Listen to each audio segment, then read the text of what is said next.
এটা কোন গাড়ি আমি বলছি না, এটা রোড দেখাচ্ছি। এটা এইটা হলো আমার গাড়ি, যেটাতে আমি অনেকক্ষণ করছিলাম। এইখানে আমি রেখেছিলাম মোবাইল, যেটাতে আমি অনেকক্ষণ গান করছিলাম। একবার যারা চড়িয়ে দেখি তোমাদের, কিন্তু ভিতরে খুবই ধুলো আছে। এখান থেকে গেলা।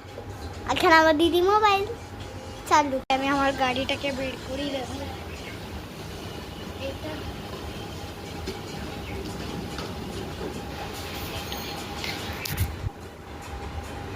জানি না কি সব দেখছে।